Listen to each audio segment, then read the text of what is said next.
As we close out Mental Health Awareness Month, a local musician is sharing a battle she kept private for a long time.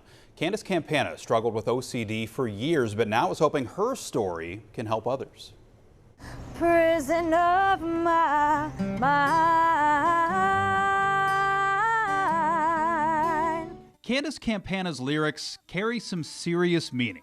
The words describe a struggle even she didn't fully understand at first. It's a common misconception. You think OCD, you think, her necklace is crooked, she has to fix it. But obsessive compulsive disorder can have many forms. She was diagnosed back in 2019, but looking back, knows it's been around for quite a while. Every person in the world has intrusive thoughts, but a non-OCD thinker, they'll have it and it'll pass. They'll be like, ha, that's weird, and it'll pass. An OCD thinker will analyze it. Why did I think that?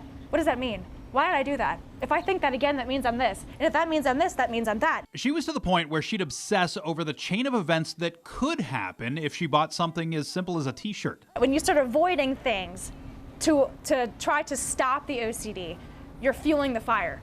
Can't breathe now. It led to her trying to find something she could control, her weight. I hated what was going on in my head. So I started to starve myself to starve the OCD. It was a self-punishment. You know, if I can control one thing in my life, it's what I eat, and I'm not going to eat because I don't deserve it. I was like 94 pounds and I'm 5'8" barefoot. You know, that's not okay. And that's the way it just escalates, and it gets worse and worse and worse until you start fighting back. Rise, rise up above the pain. And that fight started with her family rallying around her. My sister said, "It sounds like you have OCD." And I said, "No, my room is a mess. Like, you don't, like, that's not it." And she was like, "It's more than that, honey." Her mom convinced her to go to therapy, even tagged along for those first few sessions. And after a while, she started turning a corner. It's so hard, and it makes no sense to an OCD thinker, but you have to accept the thoughts.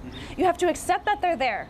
It doesn't mean you agree with them. It doesn't mean you think they're right, but you have to accept that they're there. Through it all, music's been in the background of this journey, and not only her music either. She has Jonathan Davis from Korn as her earrings for a reason. I love him, and it's because he talks about this stuff. You know, everything isn't sunshine and rainbows. So she writes about her experiences, shares them through her music on stage, part of the healing process and part of her. Music, that's the one thing I will never stop. I will never stop. OCD can't take it from me. Something she proves every day.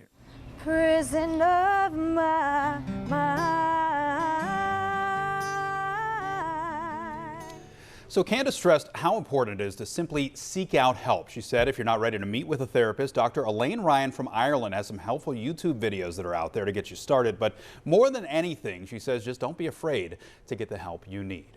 And remember, if you or someone you know is in a crisis, help is always available. You can dial 988 for the National Suicide and Crisis Lifeline.